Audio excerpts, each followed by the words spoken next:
Festivities. Ladies and gentlemen, this is Abigail Adams.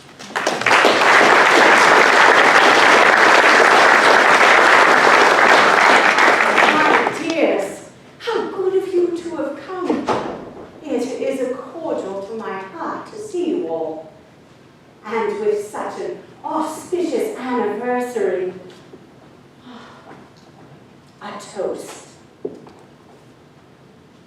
to a perpetual union for our colonies. Huzzah!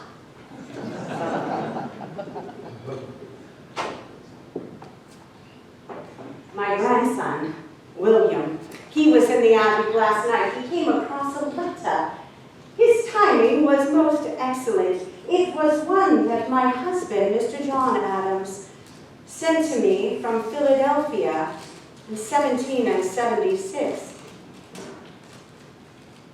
This second day of July, 1776, will be the most memorable in the history of America. I am apt to believe that it will be celebrated by the succeeding generations as the great anniversary festival. But of course, today is the 4th. Well, the Continental Congress argued over every word and phrase of this most important document, and it was 2 days later before it was accepted. John continues, "You will think me transported with enthusiasm, but I am not. I am well aware of the blood and toil and treasure it will cost us to maintain this declaration and support and defend these states. Yet, through all the gloom, I can see the rays of ravishing light and glory. I can see that the end is more than worth all the means." But John had been serving his country in Philadelphia since 1774. It was I who witnessed the means from our farm in Braintree. Alone with our 4 small children. Our first, Abigail, we called her Nabby. Oh, she was perfect. And soon after there was John Quincy and Charles and our baby Tommy. All 4 of them under the age of 10.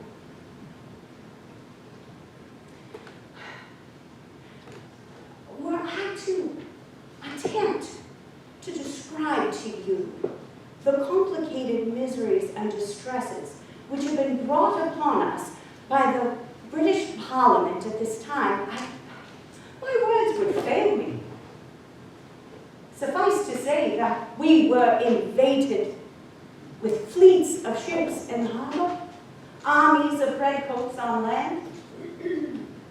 Our commerce was not only obstructed, completely ruined. The courts of justice shut.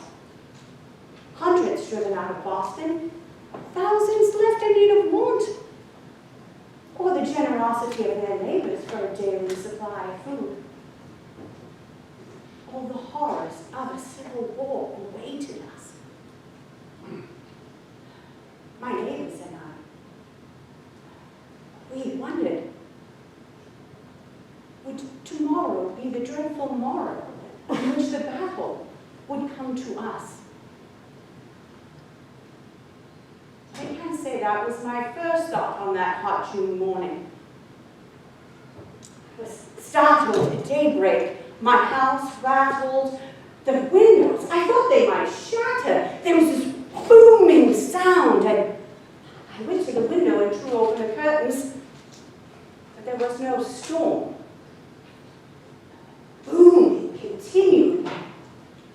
I met a very frightened John Quincy on the landing. He was just shy of 8 years old. "Mother, what is happening?" "Dress quickly and meet me downstairs." We hurried up Penn's Hill behind the farm to the granite outcropping which offered us the best vantage point. And Johnny saw the smoke, and I it says, Charlestown. The birthplace of my father was under attack. The booming of the cannons came across the bay and the salt marshes and washed up and over us where we stood. Silent horror, not believing our eyes. Buildings were in flames, and the smoke came across the heavy, humid air. The booming of the cannons continued, and with it there was another sound. It was more constant, tinny, like hail on a metal bucket. Musket fire.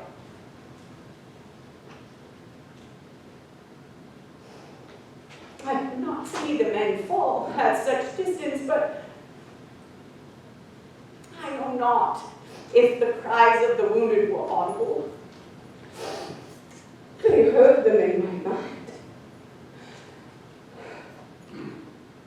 Standing on that hill, Johnny's soft, small hand in mine, a chill ran through me and struck fear in my heart. There had been skirmishes with the British for years. Lexington and Concord, just 2 months prior, had left us in great anxieties, but this battle surpassed all that had come before.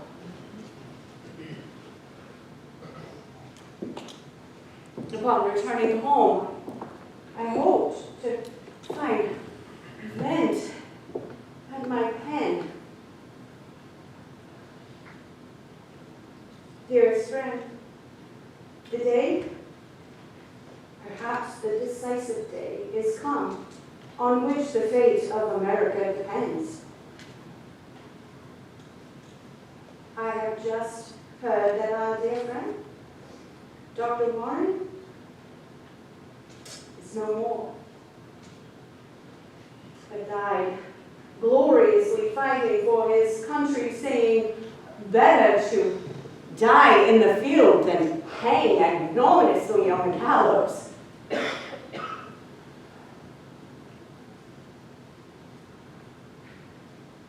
How many have fallen? We know not. The constant sound of the cannons is so distressing that we cannot eat, drink, or sleep. It is expected the British will come out over the bay tonight, and a dreadful battle will ensue. I shall tarry here till 'tis thought unsafe by my friends, and then I have secured myself a place at your brother's home.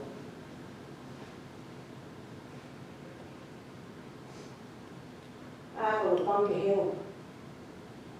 The British won the high ground, but with heavy losses. But Massachusetts' losses.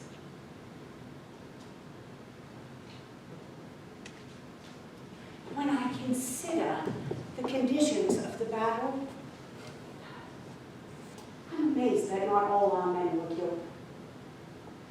They had but 100 foot of entrenchments dug upon that hill. There were only 800 men engaged with the most powerful army in the world. And they had not half ammunition. Were I a man, I must be in the battlefield. I could not endure to see my home demolished, my children butchered, and I, an inactive spectator. In the days following the battle, I enlisted John's youngest brother, Eli. We gathered all of my pewter, and we solicited more at my neighbors. It was a hot endeavor. All of us crowded into the kitchen. The children helped. we could make 15 shots from 1 pound of lead. We would heat the pewter down, and I would pour the molten liquid into the mold. And Abby, as the oldest, she would hold it still, and I would very carefully pour the liquid in. And she would keep it until it cooled and set. And Johnny would come, he would pry them out, and frequently they'd fly across the kitchen, and then Charles would collect them all into a sack. So grateful to have a purpose. That is why I didn't hesitate to reorganize my home to take in as many refugees from Boston as possible. You have to imagine the distress of the Boston people. Some slept in the hay barn with the animals, 2 in the root cellar, 1 under the dining table. And that was before the sickness came. Dysentery ravaged Braintree that year. I lost 8 neighbors in 1 week. The oldest man in town could not remember a more sickly or mortal time. My house was a hospital in every sense. My house girl, Patty, she suffered for 5 weeks before succumbing. Every member of my household was ill. Tommy, just a babe of 2 years old. He would have no one but his mother to care for him.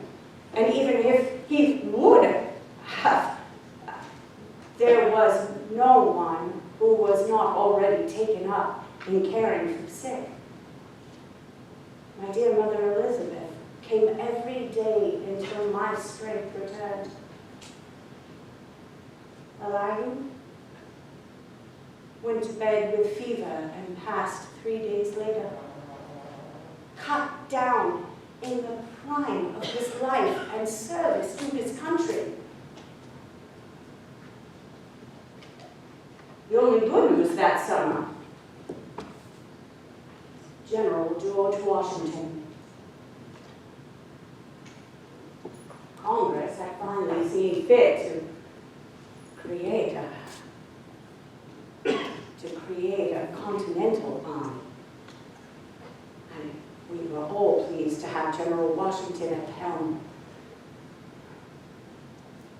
John had suggested that I have a favorable opinion of Mr. Washington, but upon meeting him that summer in Cambridge, I thought the half of it had not been told to me. The gentleman and the soldier were so agreeably blended in him. Modesty marked every line and feature of his face. He had my trust from that moment forward. That summer, my mother had always taught me the economy of a household. She could never have prepared me for those early years of the Revolution. The Port of Boston was closed, and we relied heavily on the farm for our food. And I always churned my own butter. It's superior to anything available for purchase, but at this time, I also learned to make quill ink, mill soap, fashion rough pins. We used molasses when we could not get sugar when we baked. When flour was scarce, we ground corn into meal. John's cousin Samuel Adams liked to brag, "Oh, with the women on our side, we shall make every Tory tremble." And we took it as our duty to supply our families with our goods from the mother country. Sewing circles of mothers, sisters, daughters.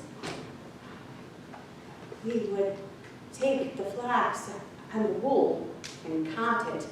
We would weave it into fabric and dress our families in homespun. Sure, it was not as finely dyed as those that came from London, but it was a matter of pride. We'd long since served British tea, and we experimented with fruits and herbs from our own gardens. I called it Liberty tea.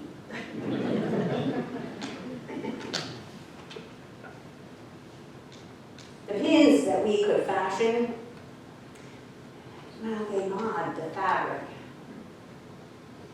And I implored John, if he could come buy pins for me in Philadelphia, I would be quite grateful if he could send them home.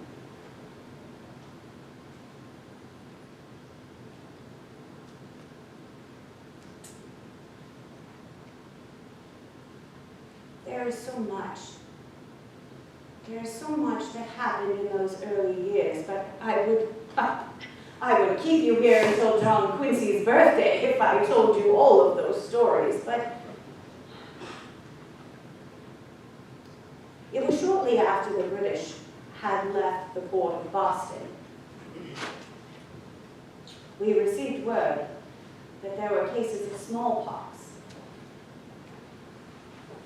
I decided that I would take my family and we would lodge in Boston with my Uncle Isaac. We would all undergo inoculation. John had been inoculated in the summer of '64. It actually delayed our marriage, his recovery.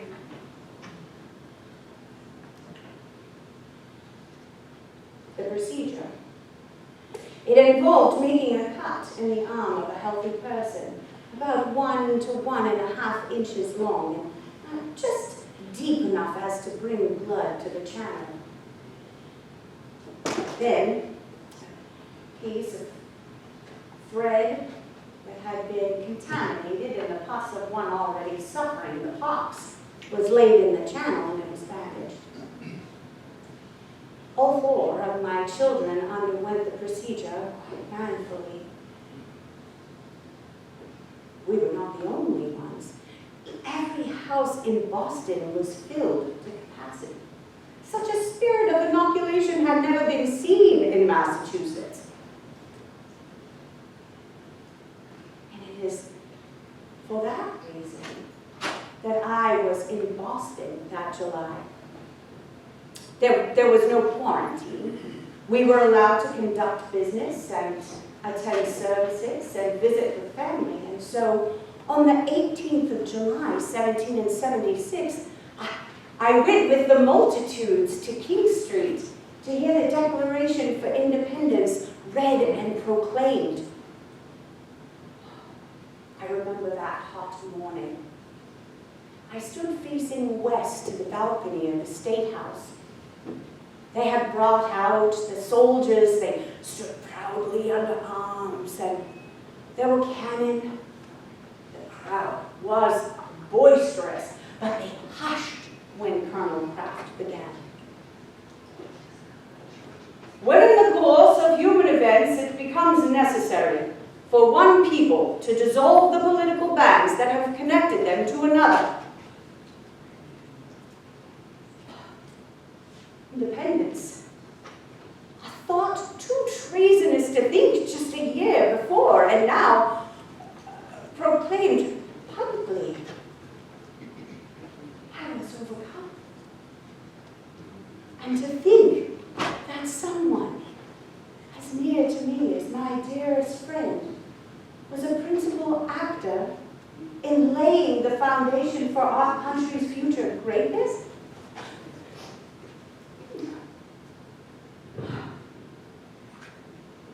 Colonel Kraft continued, we hold these truths to be self-evident, that all men are created equal, and are endowed by their Creator with certain unalienable rights. Among these are life, liberty, and the pursuit of happiness. And my mind wandered back to a letter that I had sent my husband that spring. I asked if he thought the passion for liberty to beat equally strong in the breasts of men who were accustomed to deny their fellow creatures of theirs. John felt slavery was a foul contagion on the human character, and I wished that there were not a slave in the province. I had so hoped that that first document would end the vile practice. And then, all men. In that same letter, I had asked him to remember the ladies and be more generous and favorable to them than his ancestors. I had implored him not to put such unlimited power into the hands of husbands. All men would be tyrants if they could. I told him if we were not considered, we would be determined to foment a rebellion, and would not hold ourselves bound by any laws in which we had no voice or representation. He called my words saucy. As Colonel Kraft concluded,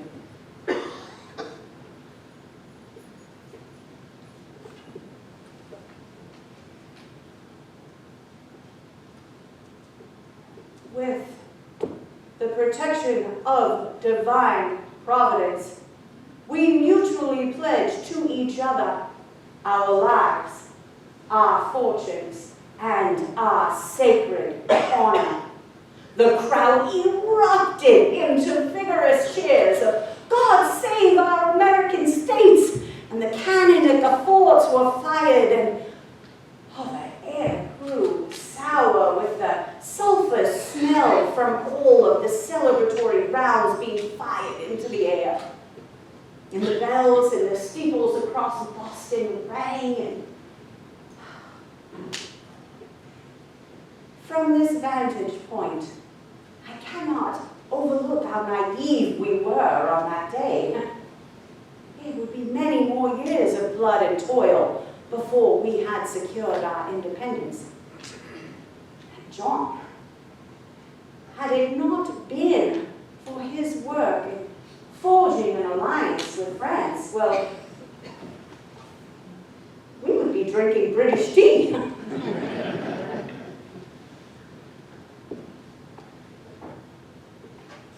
Most of the other ambassadors were titled aristocrats with their own inherited wealth, but we had only a pittance stipend out from Congress.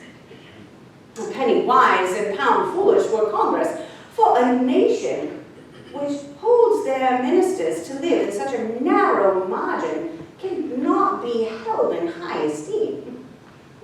A man like John, who devoted so large a portion of his life to the greater good, should not have been forced to so closely calculate his money for fear of overspending it.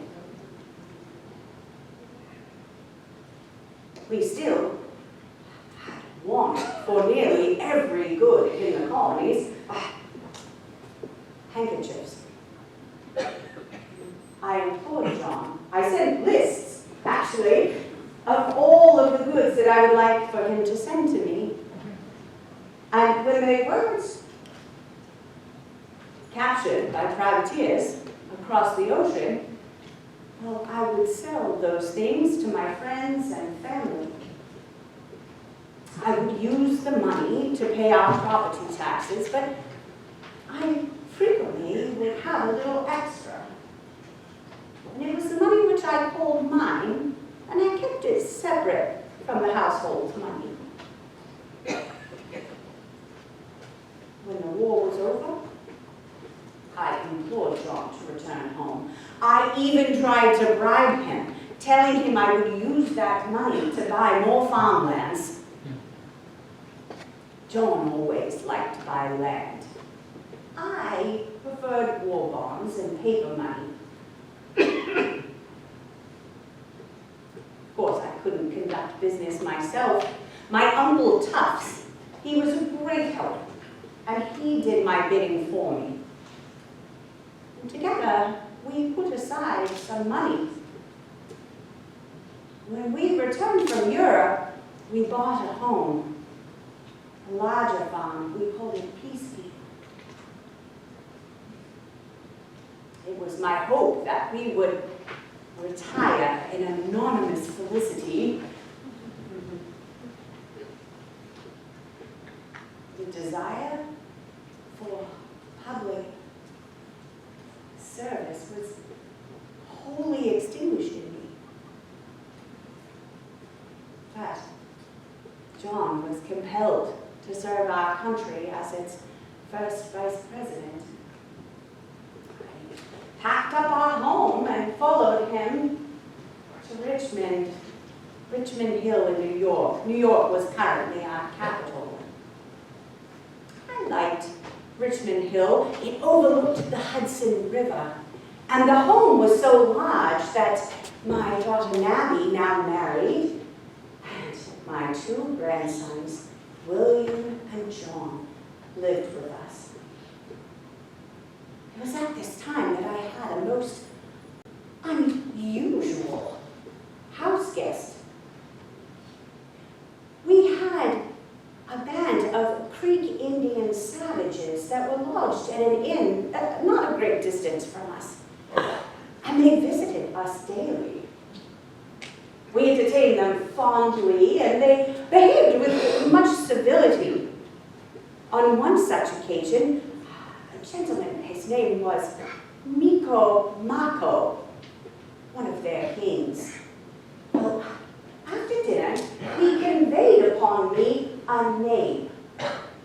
He took my hand, he bowed his head and bent the knee, and called me ma mère. I know not what it means, but I found them to be well-formed and with a peaceful countenance. The artist, John Trumbull, he remarked that they were, very many of them, the perfect specimen of model for his artwork. They came to meet with Henry Knox, then our Secretary of the Department of War. And they were negotiating the Treaty of Peace and Friendship.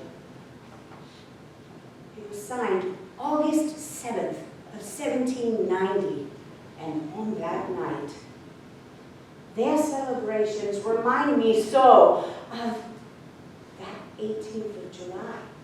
For they built a large bonfire and danced around it, whooping and walloping and singing. They were overjoyed with the terms of the treaty. I was not always so fond of the diplomatic duties of being a second lady.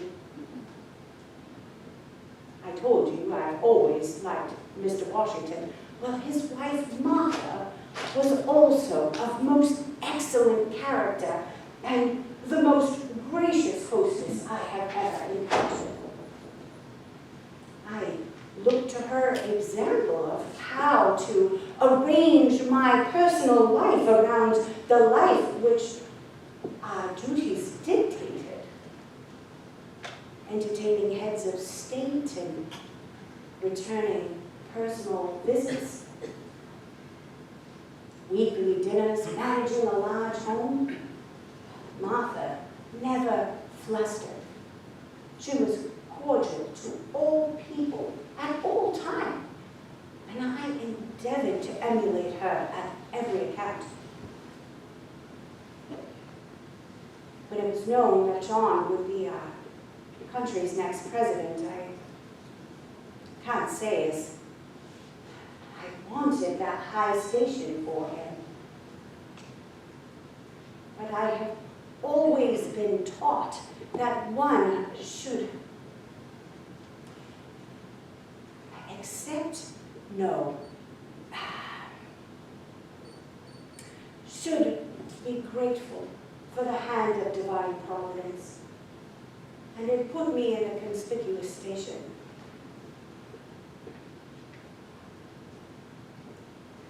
I was not at John's inauguration.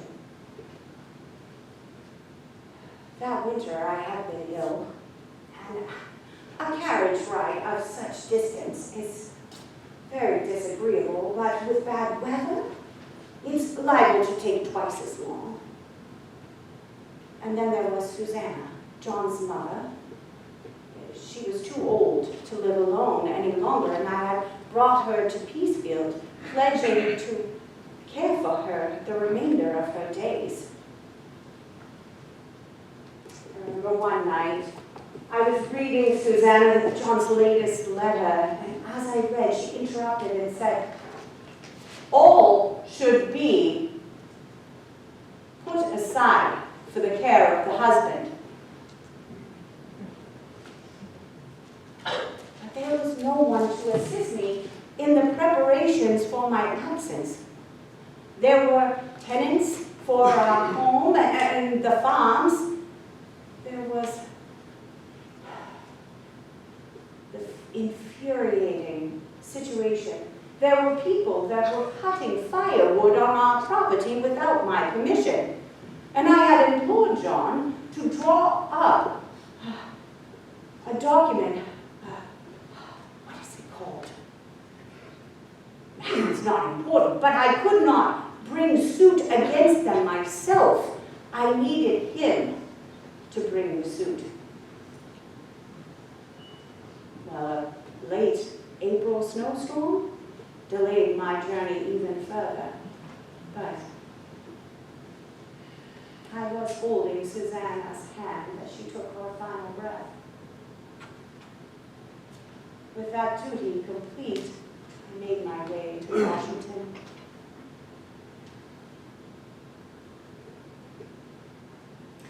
Last November, as we traveled to the new Capitol on the Potomac, I stopped to visit Charles. Though only 30 years old, he lay in a bed of sickness, destitute of a home. A friend offered him asylum in his own, and he was swollen.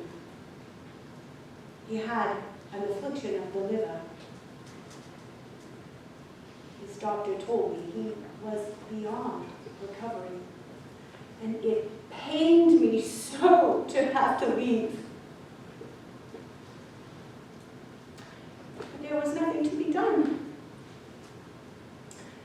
To duty, I sacrificed my maternal instincts, traveled on to meet up with John. Word of Charles's death reached us in December. It was a dispensation of heaven's mercy.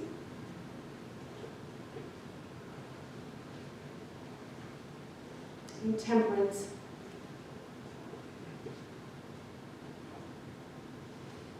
how brutal it is on the family. How brutal it has been on my family. And then to add to our personal losses, I left the Capitol fearing public calamity. This last election has made it clear that the love of party has overpowered the love of patriotism.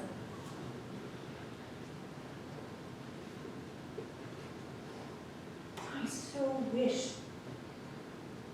for a spirit of liberty to prevail, for all mankind to be considered one nation, equally entitled as brethren of the same universal parent, that virtue, learning, and creating be the only marks of distinction we recognize. Perhaps this is too much for mankind to to accomplish till the millennium, but I think that to cultivate this temper, well, we would all be happier for it. Oh, certainly it must be time for refreshments. Oh, I have gone on and on, but perhaps you have some questions for me.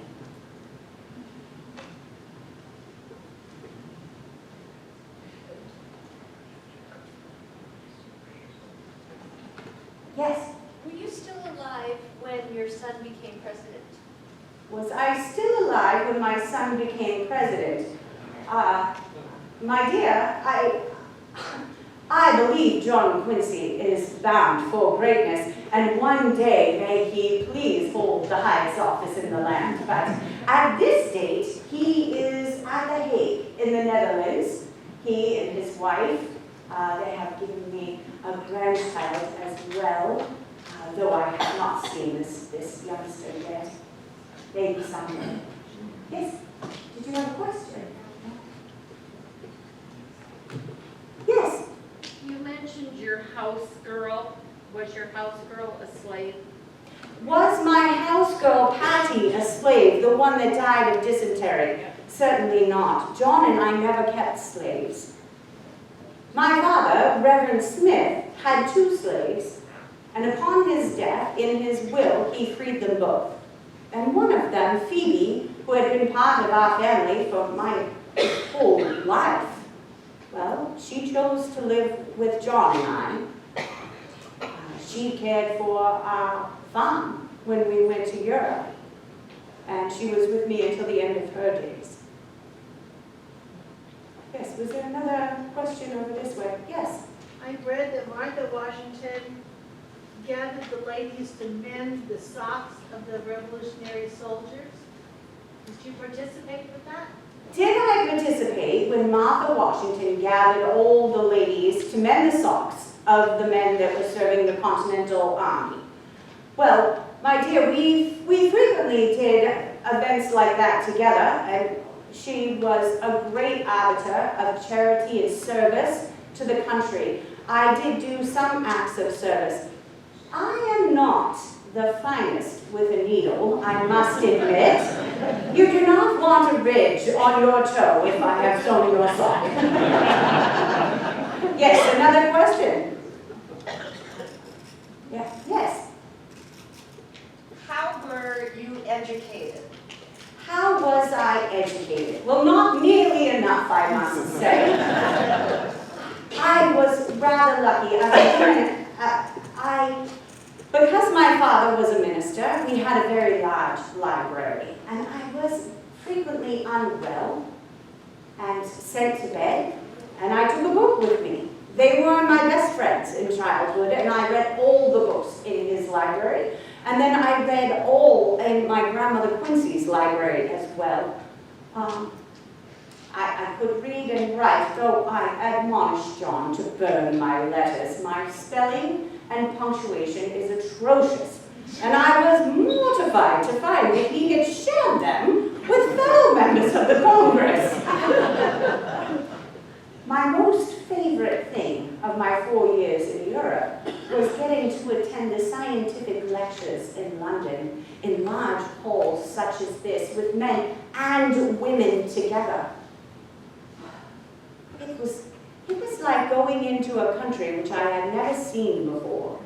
A country so beautiful and new. A country that the American women are not allowed to visit, nor view. I do so hope that one day education will be equal among the sexes. For I have never understood why men would wish for such disparity in our education when they one day intend to have us as partners, the educators of their children. It has never made sense to me. Yes, sir. How did the British treat you in those 4 years in London? How did the British treat us in those 4 years in London? Well, You might imagine we were not the most popular ambassadors. We were the first since declaring our independence. We were first in France with Benjamin, we were with yes, excuse me. Oh.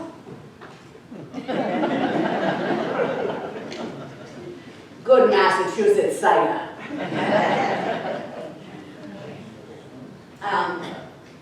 The Dr. Benjamin Franklin and Thomas Jefferson and my husband were all part of the convoy to France, and we were in France for about a year before the orders came down that John would be Minister Plenipotentiary of the British court.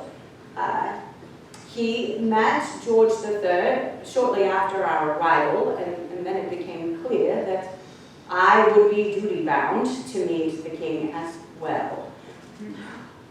I took Natalie with me as lesser dignitaries. We were invited to the drawing room at King James Court, and we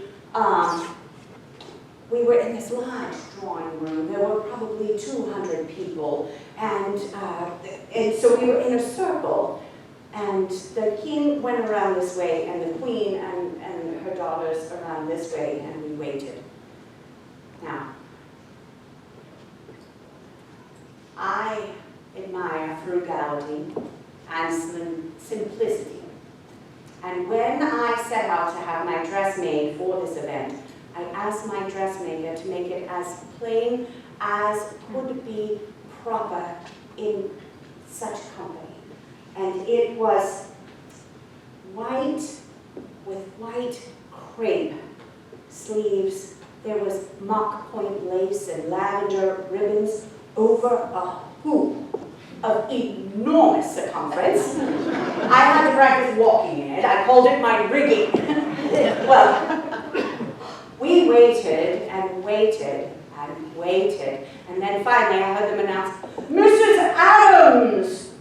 I drew off my glove and I extended my hand, and the king saluted me on my left cheek. "Mrs. Adams, did you enjoy a walk this morning?" "Why, no, sire." "Well, why not?" I could have told him that I had been all morning preparing to wait upon him, but instead I said, "I'm very delinquent of walking." It was another 2 hours before the queen and the princesses came round, and by then Abby and I were exhausted. You cannot go twice in the same dress in the same season, and as Nabby was my constant companion, my expenses were always doubled. We stayed away from King James Palace as much as we could with diplomacy. We have time for one more question. Yes. When you started out, you talked about the cannons being fired close to your home. Was your home ever damaged in that war? Was my home ever damaged in the war? Thankfully, no, sir. But we were 10 miles as a crow flies from Boston, and we were right next to the post road. So we watched the redcoats march hither and yon nearly every other day, always wondering when maybe the fight would come to us. But gratefully, no.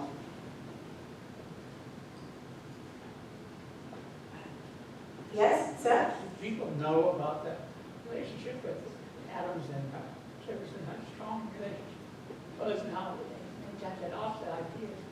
They still respect each other. Mr. Jefferson and my husband did have a rather strong friendship. In France, I was ever grateful that he had Mr. Jefferson in his confidence. Mr. Jefferson was a daily visitor to our home. In fact, Mr. Jefferson had no sons, and so he always claimed John Quincy as his honorary son. But the politics of this last election have put quite a chasm between my husband and Mr. Jefferson.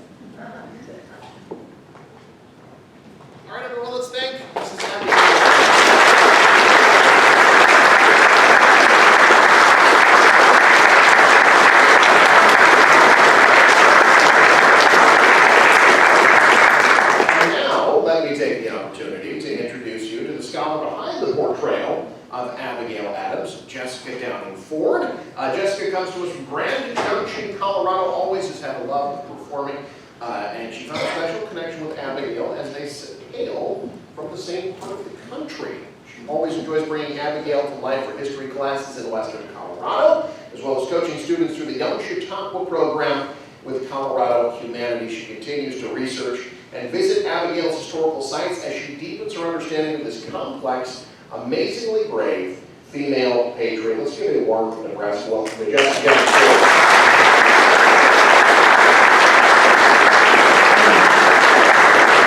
And we do have time for a few questions with Jessica. Jessica, I'm going to take man with the microphone privilege and ask the first question, if Yes, that's okay. You mentioned you're from the same part of the country as Abigail.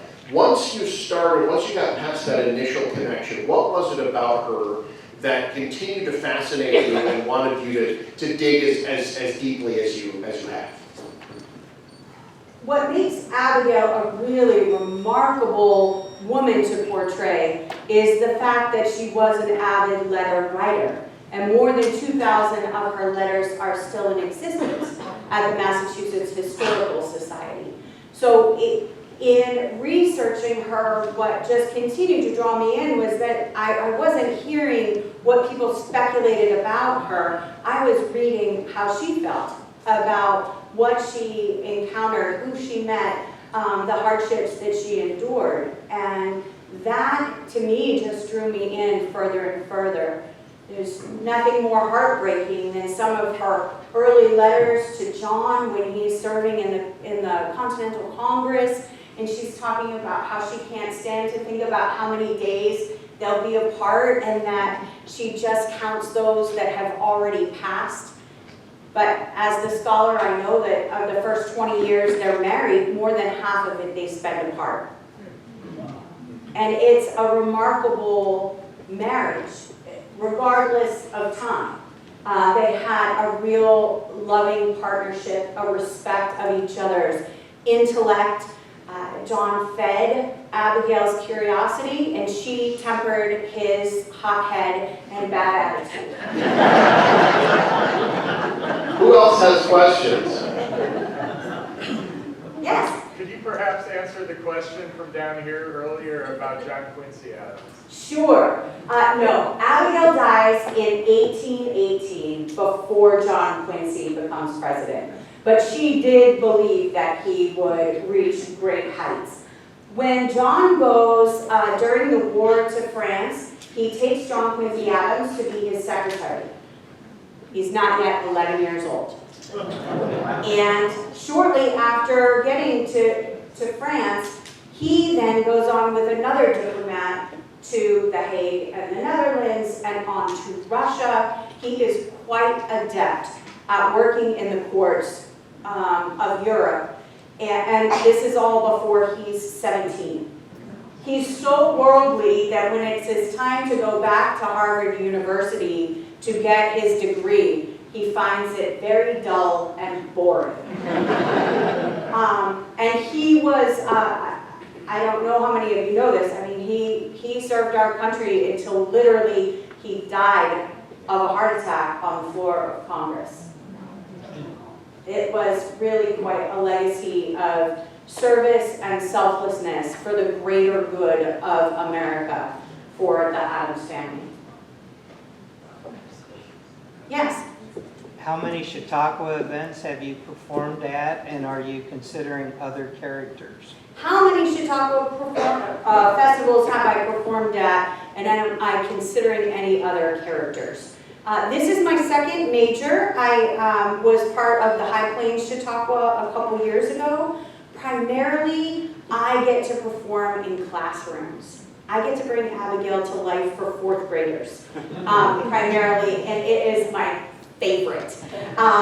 You guys are a great audience, but fourth graders will ask the questions that you wouldn't dare to ask.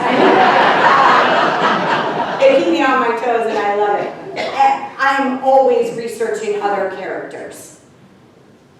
Not every amazing woman was a letter writer or a journal keeper, and it makes it really hard to build out a character. I have been spoiled by Abigail. And because of her life, I could perform her until the day I died and never use all her words. That's how much material there is. So it's very difficult to consider. It takes a year from like the first biography to the first production.